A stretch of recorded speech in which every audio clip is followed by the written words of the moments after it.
Thank you everyone for joining our webinar today. We're going to be getting off to a nice quick start here. We have Tammy with our security team that's going to be speaking. I just want to do some housekeeping before we get started. If you have any questions for Misha or anyone on his team, please post them in the question box in your Go to My Webinar application. We're going to ask just 5 quick questions here. We want to make sure that we give you the information from this webinar that you want to see, and these 5 questions will help us make sure that we tailor the presentation to exactly what you're looking for. So first question is, have you had a security incident in the past? And I will launch that for you right now. If you could please answer that question.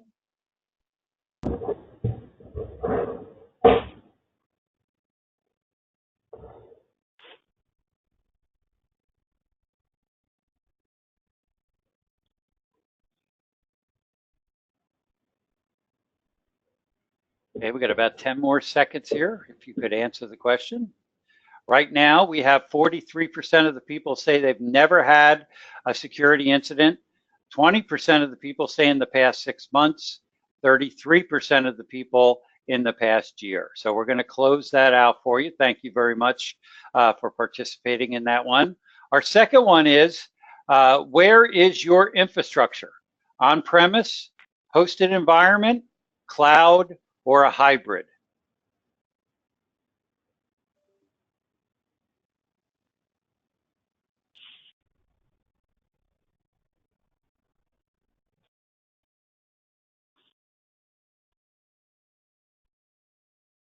Okay, so 13% says on-premise, 76% hybrid environment, and 12% in the cloud. So a lot of people in a little bit of both cloud and on-premise.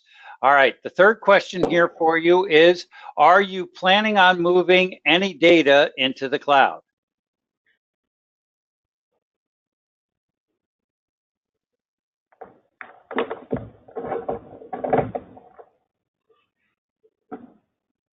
And we have 50% of the people say yes, 33% said yes in the future, and 17% said no, we're not moving any. All right, and thank you for that. And then how many of the people on your team are dedicated to security?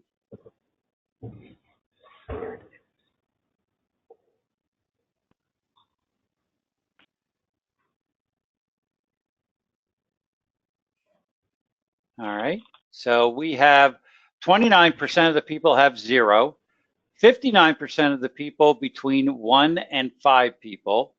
We have no one between 6 and 10, and 11% with more than 10 people. Thanks for answering that question. And our last poll question, does your business adhere to compliance mandates like PCI, HIPAA, SOX 2, SOX, or any of those?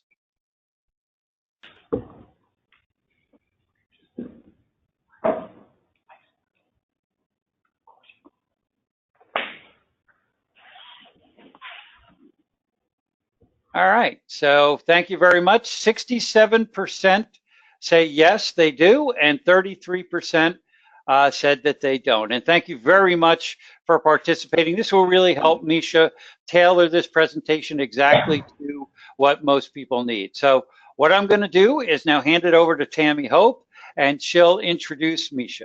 Tammy? Thanks, Kevin. Good afternoon, everyone. Thanks for joining the webinar today. As Kevin said, my name is Tammy Hope. I am on Champion Security Ops team, and I'll just give you a little bit about that team before I introduce Misha. Our Security Ops team is a team of security specialists, engineers, architects, and consultants. Our mission is really to partner with our clients to understand their security landscape. What makes us different is our approach.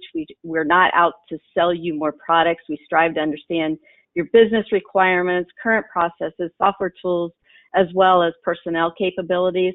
And we know every company has invested in multiple tools. I'm sure you're all laughing because of course you have, and you have security processes around them, but often the tools are underutilized and not integrated.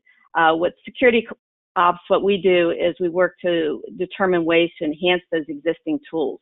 So if we uncover an area where you're exposed, Champion provides options based on your budget, your staffing expertise to help you really define a roadmap and ultimately to help you mitigate risk and exposure for your organization. And that brings me to why we're here today.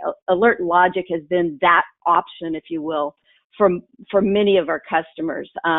So when you think about what we're going over today, I just wanted to share that part with you. So let me introduce you to today's presenter.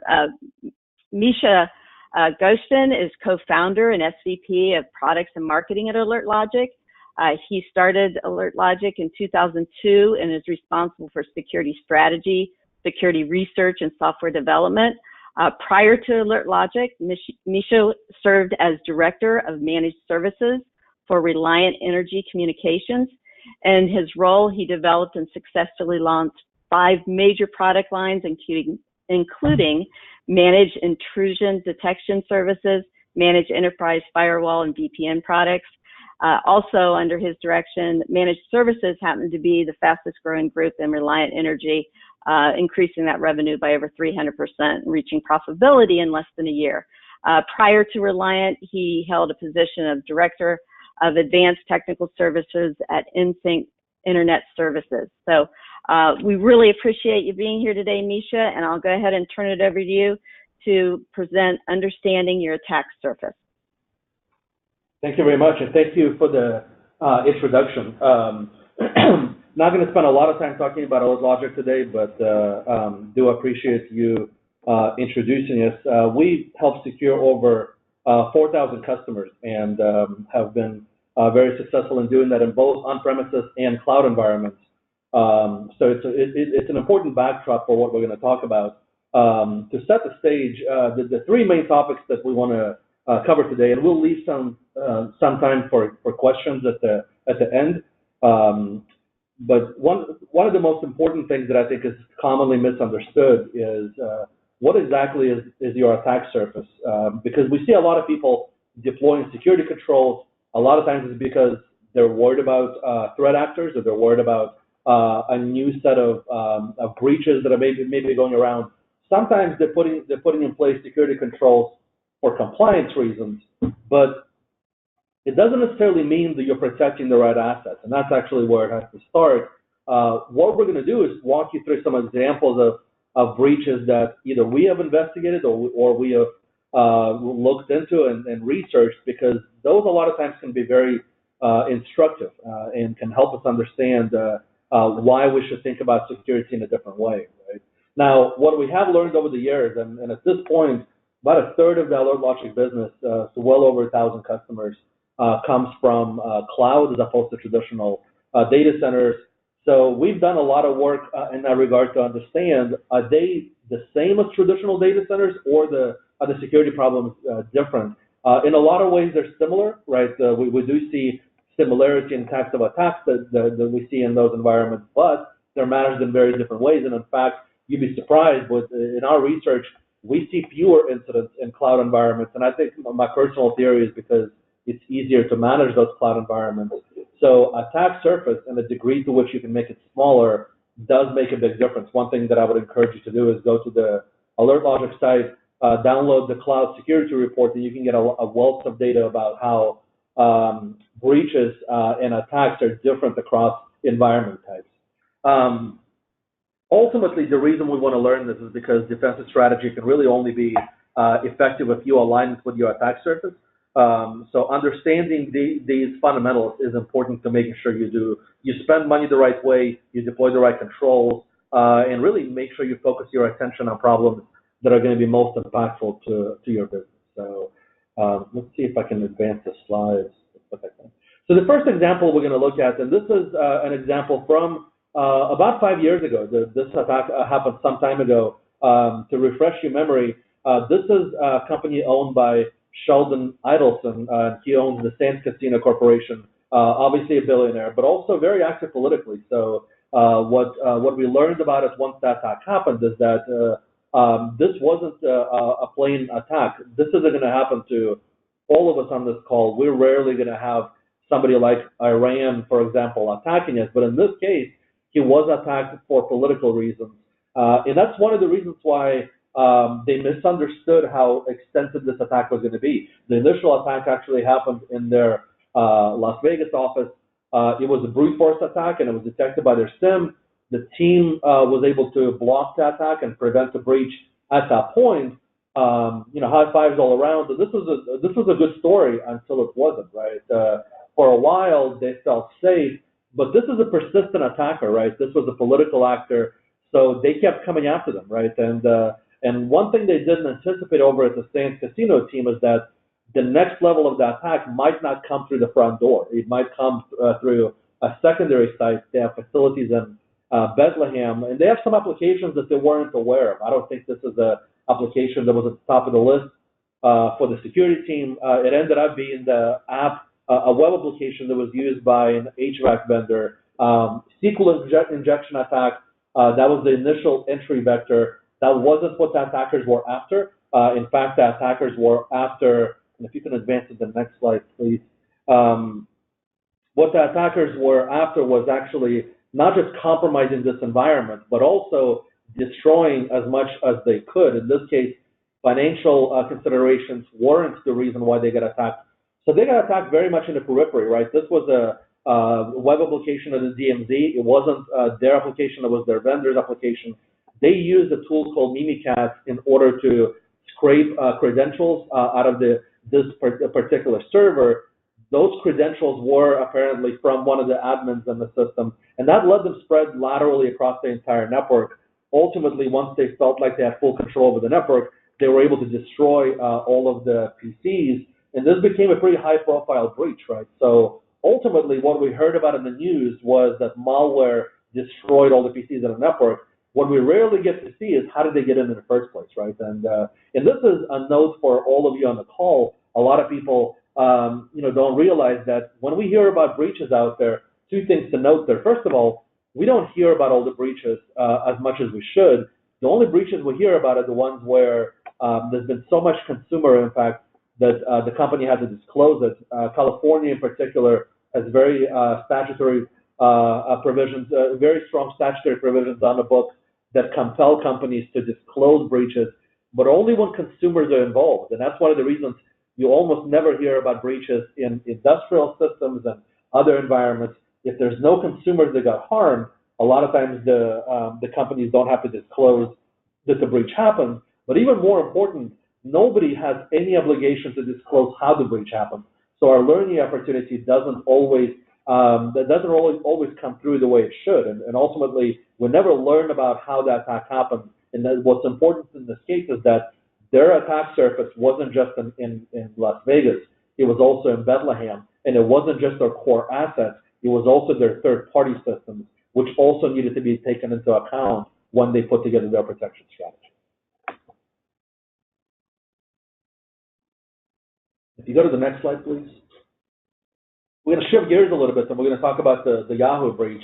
I find the Yahoo breach fascinating because, first of all, it continues to be a problem, right? And Yahoo was finally sold, and Yahoo was finally acquired by Verizon. But even for an attack that happened 3 to 5 years ago, we still got a disclosure that it turned out that it wasn't 1 billion accounts that got exposed. It was closer to 3 billion. So for that reason, the valuation, even 3 years later, was revised by $350 million. And I think the lesson here, and I've heard this for many years, but this is one of the best examples of this happening, is that it's very difficult to understand the full extent of a breach, right? In this case, the breach was very public, and it was well known that Yahoo got compromised. But imagine if the breach happened and it wasn't financial in nature, it was corporate espionage. The effect of that breach could be happening for many years to come. Let's assume that it was a Chinese actor that stole your intellectual property. You may not even know you've been breached because they're trying to be quiet and they're trying to steal as much of your intellectual property as possible. So what you could see for that company is that all of a sudden they're losing contracts, and all of a sudden they're not as competitive as they used to be, and suddenly there's competition globally that they didn't expect. That's the downside of not knowing when you've been breached responding to it quickly enough. So you got to understand the concentric circles of a breach happen over many years, and this was definitely the factor with Yahoo. And if you go to the next slide, I'll help you understand exactly how it happens. Now, original breach for Yahoo happened, and I believe in 2014 or 2015, but it turned out that the attacker that attacked Yahoo didn't just attack them, he also attacked a number of other sites. Two of the other most prominent sites were Zappos and Evernote. Very prolific attacker. What I think is especially interesting about him is that he's not exactly the best hacker in the world. In fact, a lot of the techniques that he uses are pretty elementary. This isn't you guys heard about the Meltdown and Spectre attacks that were announced earlier this year. That's a pretty complex attack. You would need to write very low-level kernel code in order to exploit it. In this case, this attacker specialized in a couple of things. One of them was PHP exploitation, but the other one, and this is going to be surprising, but the other one was WordPress. If you go to the next slide, we'll walk you through how that breach actually happened. So this guy's his name is Alexei Belan. I think he's still at large. I think he's still in the top 10 cyber criminals list for FBI. What I think is most interesting about him is the way that he did his work, not the sophistication of the exploit code itself. I think he was very much a craftsman, but not necessarily a super hacker. So here are some of his methods, right? A lot of times he would find the targets on LinkedIn, right? And a lot of times he would look for who are the key people at the sites I want to break into. And his thing was scale, right? And obviously the largest site he ever took down was Yahoo, but there have been others, right? And a lot of times he would find the specific person he wants to attack on one of the social networks, right? In this case, he found out that an admin for Yahoo had a personal site. It was hosted at Yahoo, and it was running on a WordPress site.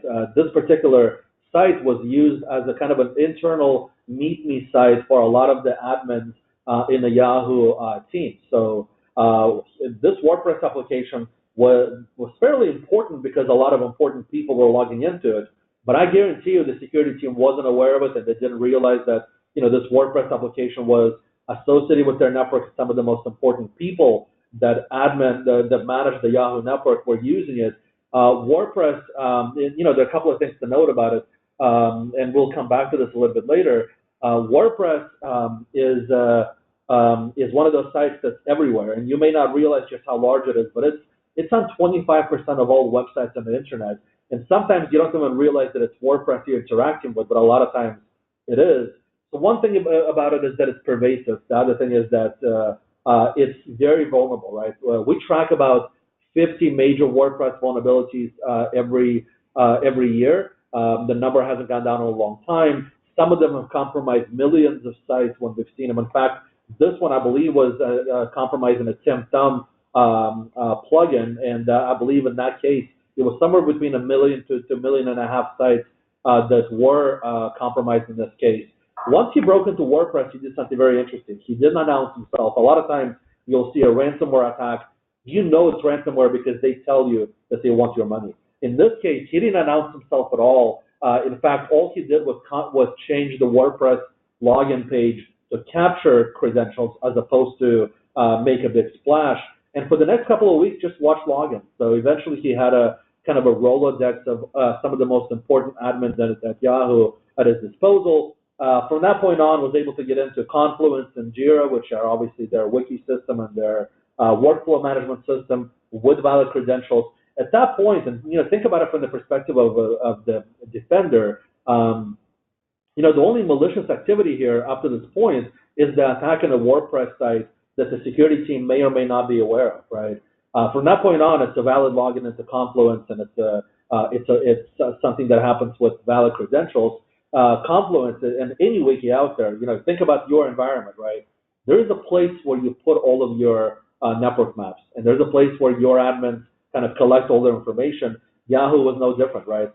This gave them access to kind of the lay of the land, and it helped them understand where the most important systems. Now, by the way, notice the timeline, right? It's not like in movies, right? It's not like you know exactly where your target is.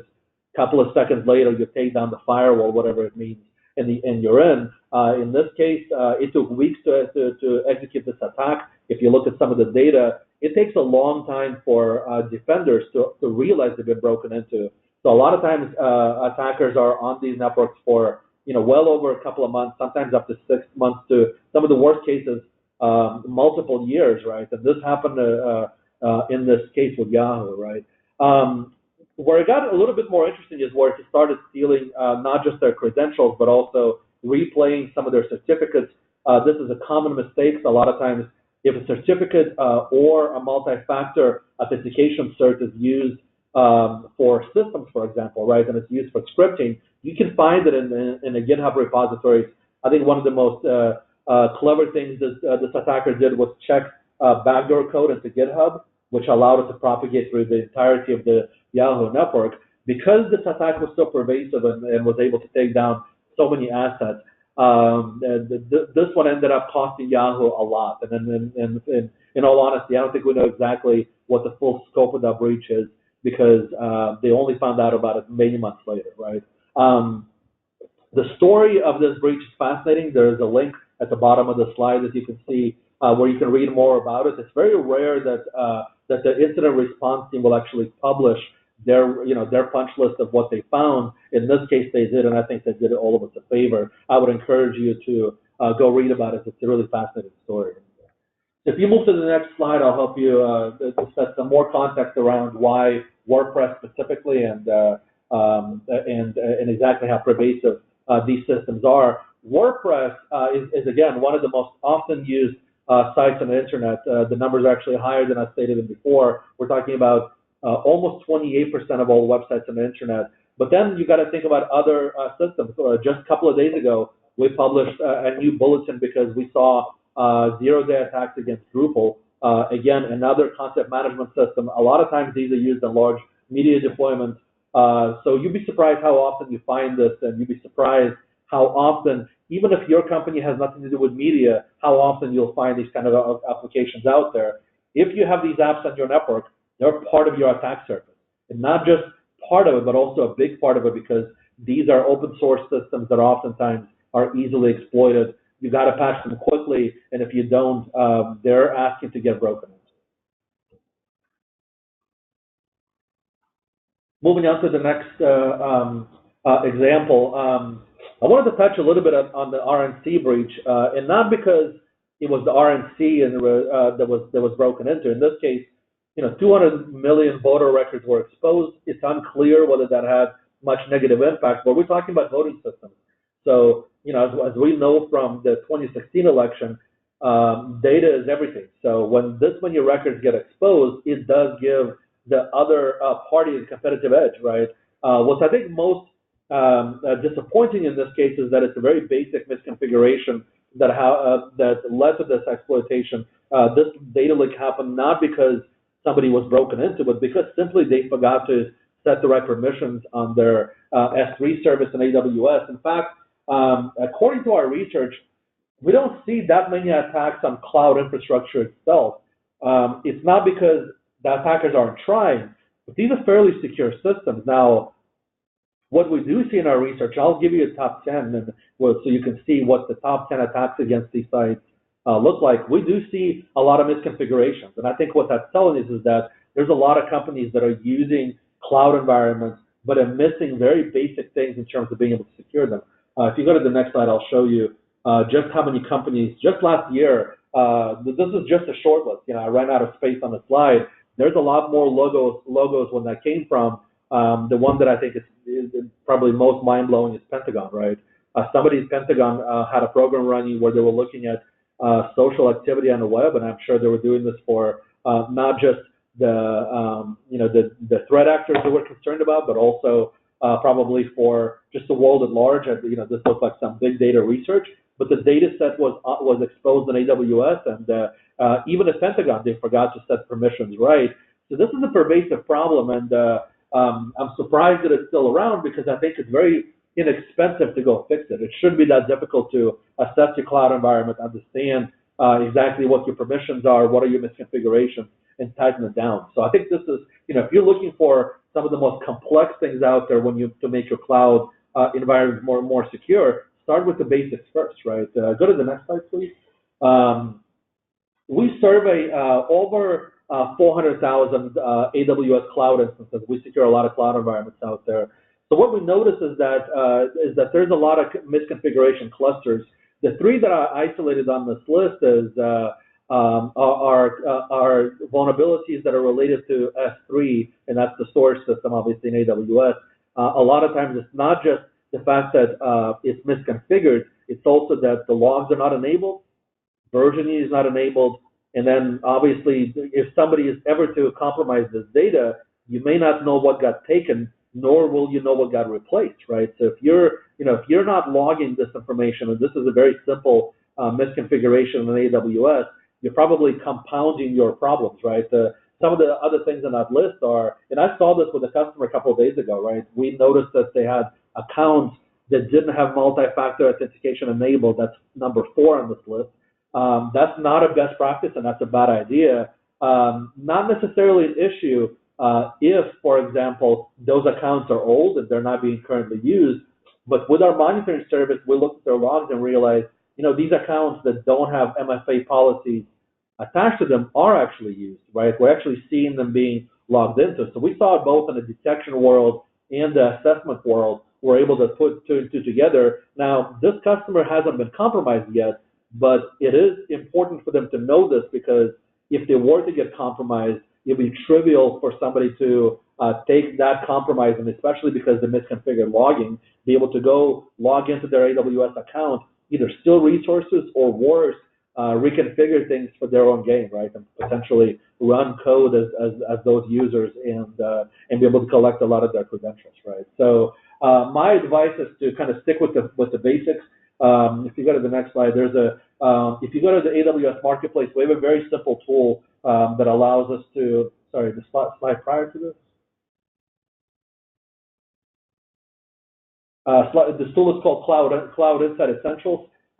It's free to try. It's a very cheap way to kind of make sure the top 10 misconfigurations are taken care of. You'll do all of your AWS credential checks, and it'll give you a topology map of all of your assets. So if there's something new, you'll always know about it. There should be no reason why if you're in AWS, you're not managing your configurations. Go to the next slide, please. So what's the net of this, right? And what are some of the big takeaways we can observe? What are some of the big trends? I think one of them that we just talked about, and that's misconfigurations in the cloud are one of the biggest problems. But the second one is that web application attacks are one of those things that's, first of all, in a number 1 position in terms of the factors that lead to a breach, and yet when we look at how many people actually have web application security under control, not as many as you would think. So that's one of those, you can't only worry about web application security, but my concern is that not enough people are aware the web app attacks are important. So it's one of those things that you need to be aware of. If you go to the next slide, I'll show you some of the data that we've collected on that front.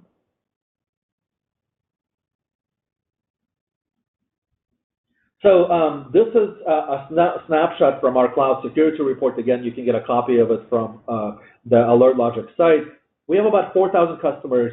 80% of those deployments are in data centers, so a lot of what we watch is infrastructure. About half of those deployments are in public and hybrid cloud. So when we look at attacks, we see a lot of concentration of web application attacks, right? What runs in these data centers? It doesn't have to be a web application workload, but everything has a web UI. So we see a whole lot of SQL injection out there, a lot of web application attacks at large. Second largest, and again, this stands out to me every single year. We do this data research. Brute force attacks are still very popular. You saw this with the Sands Casino breach. This is probably the oldest attack in the book, right? What's the reason why? It still works, right? If you were an attacker, let's say you are one of the hackers and you may have pretty impressive exploit code, you wouldn't ever burn that on your first try, right? If you can get in somewhere, but just by kind of jiggling the door, would you actually burn your best exploits on that? In most cases, attackers are smart enough not to do that. You only get complicated and you only burn your best exploits if you have to. So that's the reason why you see a lot of these simple attacks be dominant, because that's still what works, right? We haven't gotten good enough in repelling those or detecting them in order to make them stop. if we did, I think you would see a lot fewer attackers out there. There's a lot of attackers out there that aren't very good at what they do. They use very basic attack techniques. So some very basic controls in place and monitoring in place can go a really long way. Right? If you go to the next slide, I'll show you another view of this, which goes a little bit deeper. So this is the types of attacks that we're seeing. The large red bubble is the SQL injection attacks. There's some months when we'll see about a quarter of everything we process on the stock purely related to SQL injection. And it's not because there is that many SQL servers out there, but it's an incredibly noisy attack. A lot of the SQL injection attacks are fully automated, so it's very easy to go run a SQL injection attack and blast your environment full of attacks that may or may not succeed. But the ones that I think are a little bit more interesting are the blue ones. The two blue spheres that you see, those are actually Apache struts. Now, we're going to talk about this a little bit more, but Apache struts is actually the exact vulnerability that took down Equifax. And not surprising, because we've seen struts be one of the most attacked and vulnerable applications for the last 5 years, right? So when we saw that there was another major strut vulnerability announced last year, we didn't know that the Equifax breach was going to be as big of a deal as it was, but did we project that there's going to be a lot of struts-related attack activity? Yes, because we've seen that for the last 5 years. There's always at least 2 vulnerabilities announced, and there's always a rash of attackers going after those vulnerabilities.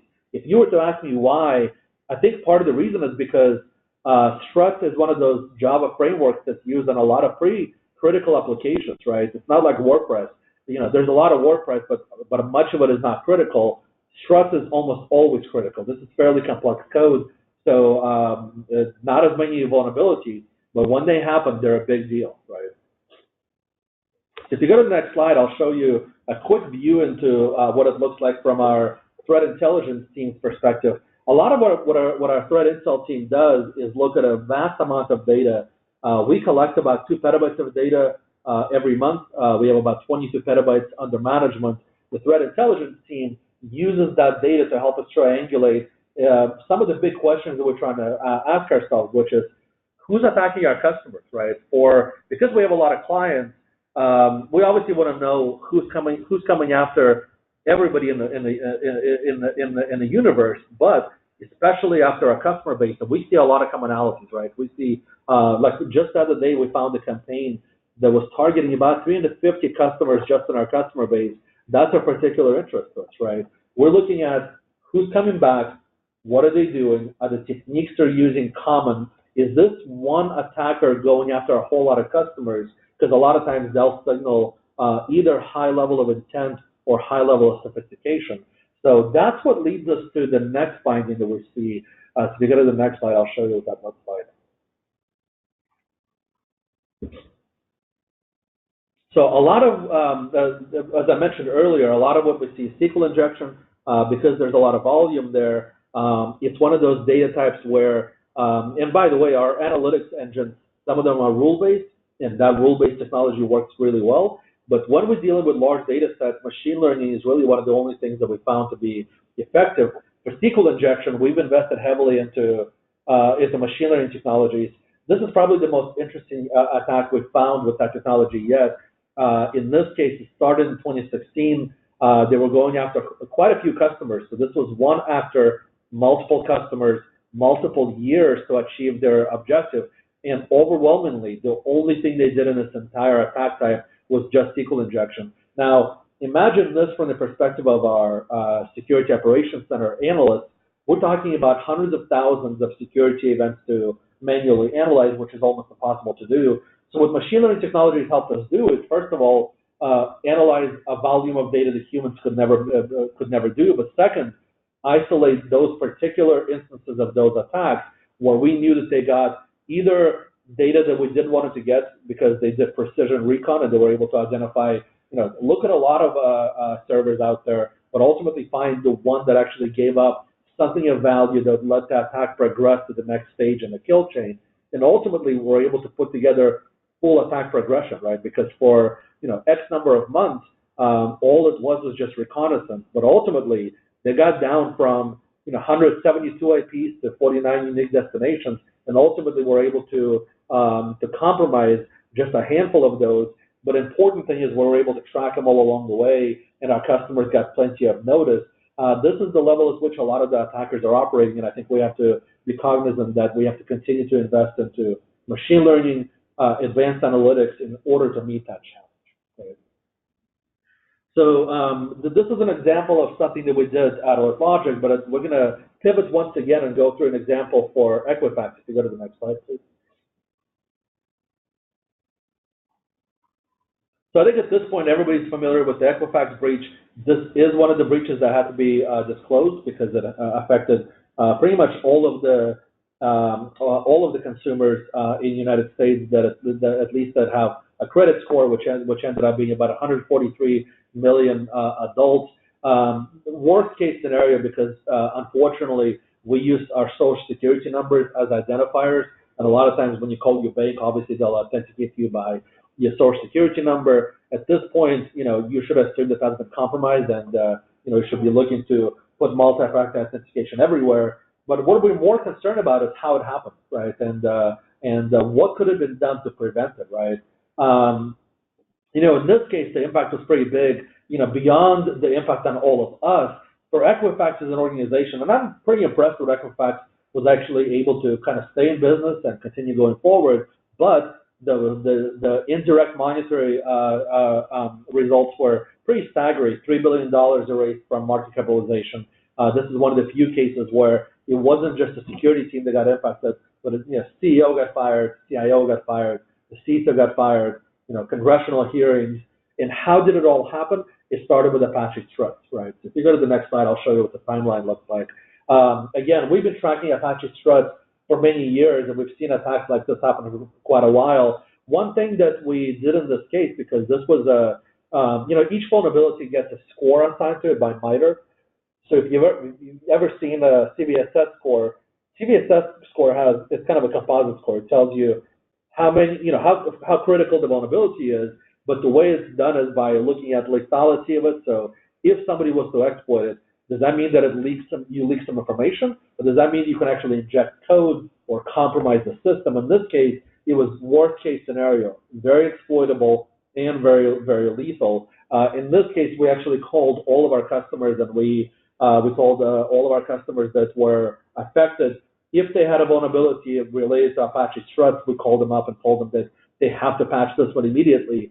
At Equifax, that didn't happen, right? At Equifax, unfortunately, they didn't get their attack surface assessment right, and somebody made a decision not to deploy the patches. Now, I talked to somebody who was a little bit closer to the investigation, and what I heard was that it's not that they didn't want to patch, is that it was difficult to patch because the patch would have broken some of the functionality they relied upon. So in this case, it was kind of poor coding practices combined with the vulnerability.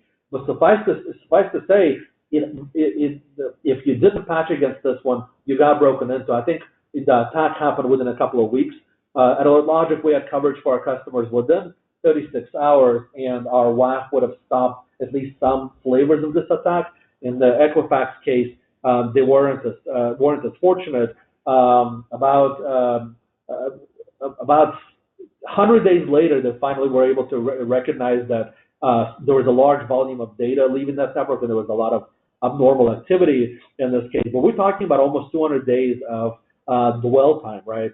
Attacker being on this network and exfiltrating data. What I think is especially fascinating is that attackers in this case installed at least 30 web shells, which tells you a couple of things. One is that first of all, they either didn't get to their objective right away and they had to move laterally until they got to a server that actually had a lot of most important information, or it was a low persistent attack, and that means that every time a server was restarted, they had to attack it all over again and then kind of reinstantiate that web shell. But look, those web shells should have been a telltale sign, right? We have, we track about 200 web shells in the wild. The good news is that a lot of those have very common components, so it's not that difficult to detect them. But that's another one of those things, right? Proper detection in place should have exposed this attack, and for some reason it didn't. So, right. So there's been a number of kind of failures that were lessons learned from the Equifax breach. One of the biggest was the right controls, the right patching level, the right monitoring controls should have been able to prevent this, but they failed in this case, right? If you go to the next slide, I'll give you some perspective on kind of how important it is to get this right. So Aberdeen Group at some point did some research into this and kind of concluded by looking at a lot of breach data that dwell time is one of the most important factors. Now, our AlertLogic or SLA to our customers is 15 minutes, but that's for an alert, right? Think about it in longer time frames, right? If we can help you identify a breach, even if you actually got compromised, right? As long as you respond to it quickly enough, and as long as your response and our response is less than a day, there's a 96% reduction in damages from those breaches. And those numbers go down over time. Obviously, if you have attackers that are, on your network for more than 60 days, you're going to experience kind of full business impact. But detection time matters, and it has a really big impact on whether your company is going to get heavily impacted or maybe not impacted at all. One thing we always counsel our customers is that it's not always the worst case scenario. It doesn't, just because you got attacked doesn't mean anything yet. Just because you got compromised means that you still have time to react. And even if there's been a breach, there's still time to react properly. But I can't tell you the number of times we'll escalate what we consider to be a fairly important problem to one of our customers, and they'll say, I'm in a meeting, let me call you back a little bit later, right? That adds to the dwell time, right? That lets the attackers stay on your network longer. And that's one of those things where you want to make sure you have the right incident response process in place. People know exactly what to do when there is an indication that there may be an attacker in the network and move very quickly, right? So if you go to the next slide, I wanted to close out with a couple of theoretical slides. This is a build slide, so if you can just keep going forward, it'll build out one more time. There it goes. So the way we think about the attack surface is that you got to think about the entire application stack.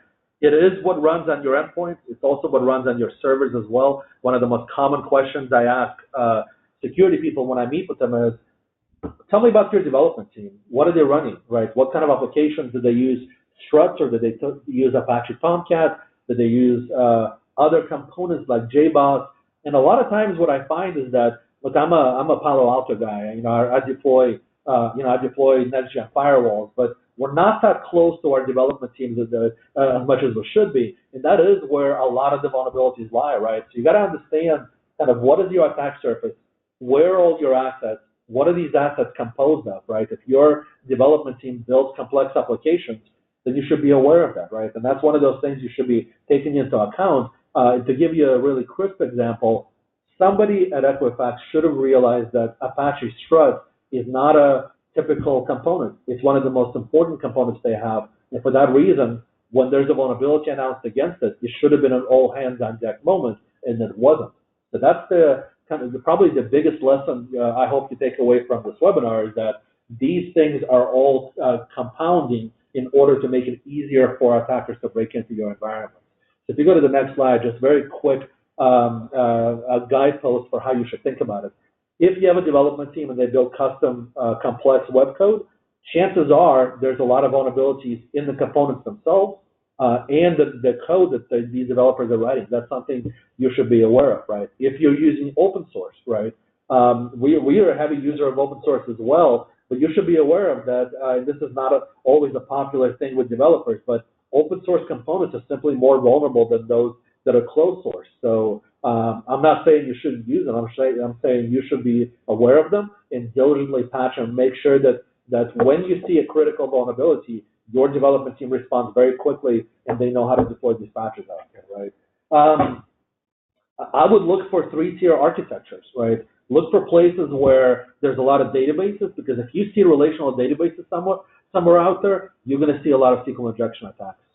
A lot of volume. Even if you have a WAF, there's still a way to get around it.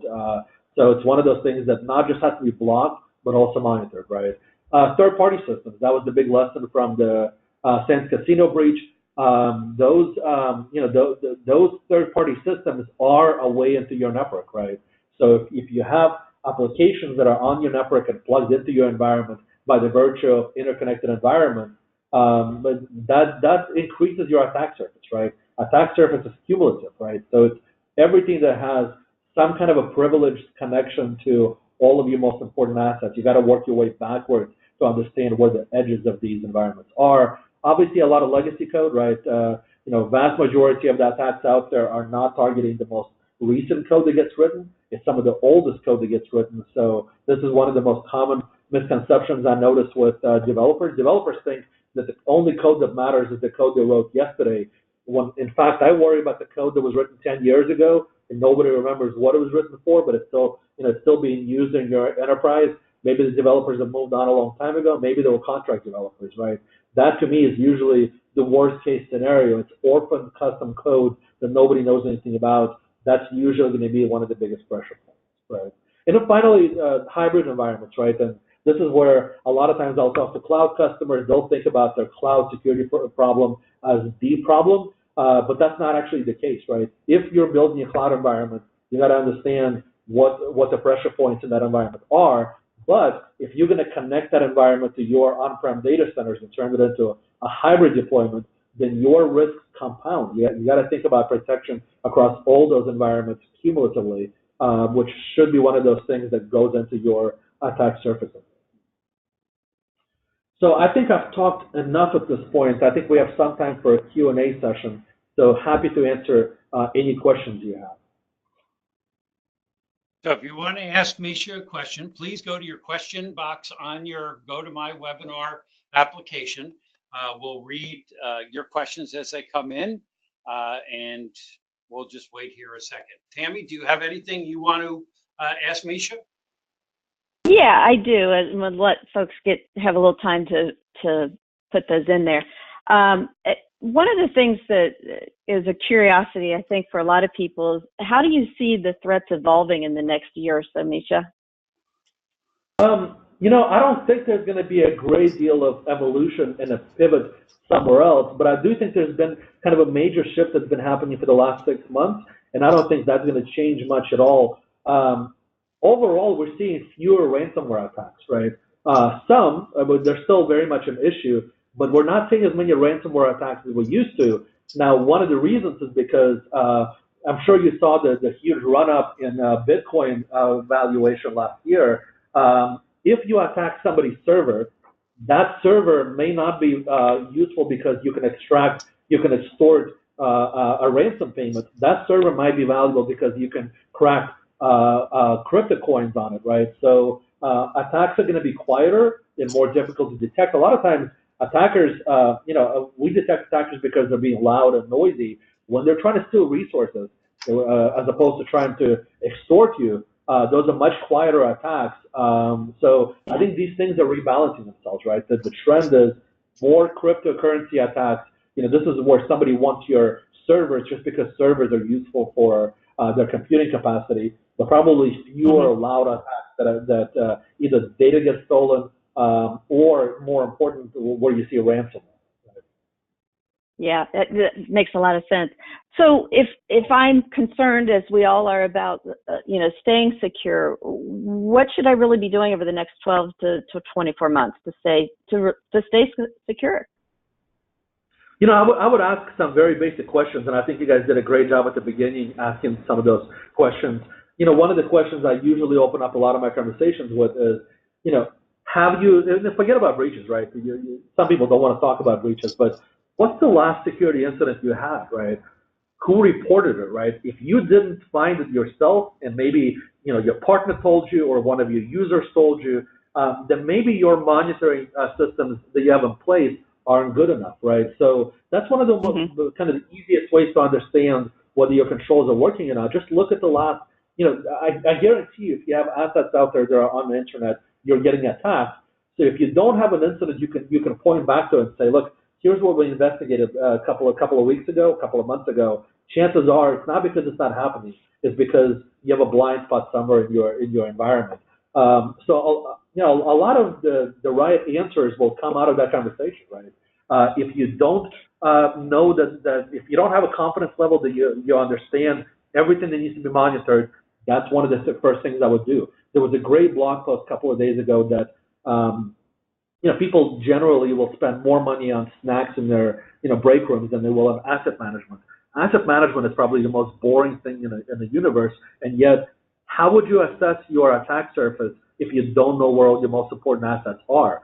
So, once you know that, ask yourself, do I actually know about who's attacking them, right, and why, and whether I'm successfully stopping them? If the answer to both those questions is no, chances are you probably are missing something really big, and it's time to look at the basics, right? How do I monitor this? How do I get the right controls in place? Yeah, it kind of, one of your statements there made me laugh a little bit. So basically, everybody's been attacked. It's whether we know it or not, right? And that's the scary thing. I do have another question that just came in, and I lost it there for a second. Somebody just sent it. All right, well, I have one here. Go ahead, and then I'll get to it. Arthur wants to know, can you discuss the importance of enterprise mobility management solutions? I can't say that I'm an expert in the space, so I'll speak in very broad brush terms. And I have a friend that started a mobile security company. But I think one of the biggest factors is just, first of all, what are we actually carrying in our pockets? And frankly, not so much with iPhones, but definitely with Android. The Android ecosystem is not entirely secure, and there's a lot of pretty broken code that ends up being run on either stores that are run by the phone vendors themselves, or just apps that you can download in the wild. So not nearly as much control as you would imagine. So it is a vector. In all honesty, we don't see a lot of that making it on our radar. But I do believe that it's because it is a computer, and because some of those computers are poorly protected. It is important to understand who exactly is using your mobile devices. What kind, what's your population, right? Are you primarily managing an Android fleet or an iOS fleet? And if you don't control it, it will become part of your problems, right? So, unfortunately, in information security, we don't get to choose what we protect and what we don't. So if these assets are out there, they're important to protect. I think even more important than kind of knowing what's out there, just having the right structure in place for managing that risk, right? I'm a big fan of the zero trust model, and I think I surprise a lot of people by kind of how few controls I have on my personal devices, both my laptop and my mobile devices. But partly it's because I use multi-factor authentication religiously. I use a lot of services that are in line for my browsing activity to make sure that there's a lot of protection in place. So I assume that everything's going to be vulnerable, and I treat my data appropriately, right? So I kind of erect a lot of walls around my personal devices, and for that reason, I worry less about it, right? All right. Well, Jonathan asked, he said, you mentioned that cloud doesn't get attacked. Is that because there's such a small footprint now? How about the future? Yeah, well, let me clarify that. Cloud absolutely gets attacked. What we notice is that there's fewer successful compromises in the cloud than there are in traditional data centers. What we find with our cloud customers more often than not, they still have, these are some of the most important applications out there. And I would venture a guess that maybe 20% of all IT is in pure public cloud environments right now, but they're better managed in most cases, right? And I'll give you an example using AlertLogic. We don't patch our systems, right? We push out new infrastructure that is already patched, we test it, and then we switch over to it, which is a radically easier way to patch things out there, right? So when we see major vulnerabilities for AlertLogic, for example, for our infrastructure, our half-life on vulnerabilities is measured in hours, right? If it's a CVSS 10 vulnerability, it takes us very little time to go patch it. And this is a metric that we track internally, kind of population of servers we have that have either CVSS 6, 7, 8, or 9 deployed out there. And we've been successful in keeping that at a very low level. Could we have done that if we weren't in cloud environments? We couldn't have, right? Infrastructure in traditional data centers is harder to manage. So for that reason, we see fewer successful compromises in cloud environments, right? But are the attackers still going after them? Absolutely. All right. I don't have any more questions right now. If you want to ask Misha a question, please put it in the question box in your Go to My Webinar, and Misha obviously will do his best to answer it. Tammy, do you have the one that you were looking for? I do have the one I was looking for. This is from Phil. Misha, can you give recommendations for DevOps teams who are working with containers? Yeah, containers is very much an emerging topic in security circles. The security people are always frustrated that we're never there when the design decisions get made. But in all honesty, it's hard when the development practices evolve as quickly as they do. We did a customer advisory board about a year ago, and I was blown away by how quickly containers became, I wouldn't say a dominant deployment type, but it's in about 50% of the deployments that we see. And we have some customers that say, look, half of our deployments are containerized, right? There's very few products that handle containers elegantly, right? We can watch container deployments, first of all, from the discovery perspective with our cloud discovery tools. So we see those as essentially IP addresses and cloud instances, and we can identify them. But we do have a major release of our software coming up that's going to extend network IDS visibility down to the container level. We can watch the hosts right now, right? So you can drop AlertLogic agents on a host, and you can watch at the host level, but soon we'll have container-to-container visibility as well. So I think security tools are starting to catch up with them, but I think ultimately it comes down to configuration management and being able to make sure that when you do your code deployment, you have a regression testing framework that automates vulnerability assessment, for example, right? And that should happen in your pre-production environment. So, I think this is one of the big lessons I talked to one of the Netflix guys, and they don't spend that much time watching their production environments because they watch their development environments and their test environments so much more, right? So they look for kind of indication of compromise if the infrastructure has already been deployed, and they focus almost all of their energy on making sure that their deployments are the best and cleanest deployments they can muster. Same advice kind of goes for the DevOps teams. The more you marry your security teams with your DevOps teams, and the more you erase the boundary between them, maybe in some cases, even going as far as kind of having the security teams report to some of the people that actually run DevOps teams, right? The more mileage you're going to get out of the whole process, right? So I think part of it is technology, and I think technology is starting to catch up. And I think part of it is culture and process, and some of it just requires having the right people in place. If you don't have a security team that's comfortable writing code, chances are you don't really have a container security problem. You have a mismatch in whether your security team can really operate in that environment. That makes perfect sense. I think we need to wrap up here.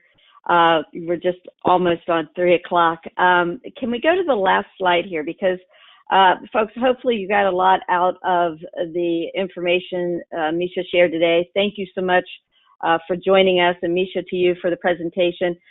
There is a takeaway. If you want to get a hold of the top recommendations for effective threat detection, please give Champion a call at the 800-771-7000 or email to securityops@championsg.com. Kevin, let's leave that up for a minute in case folks are writing it down. But thanks to everyone for attending today, and to the AlertLogic folks for participating with us. Have a great afternoon, everyone. Thank you.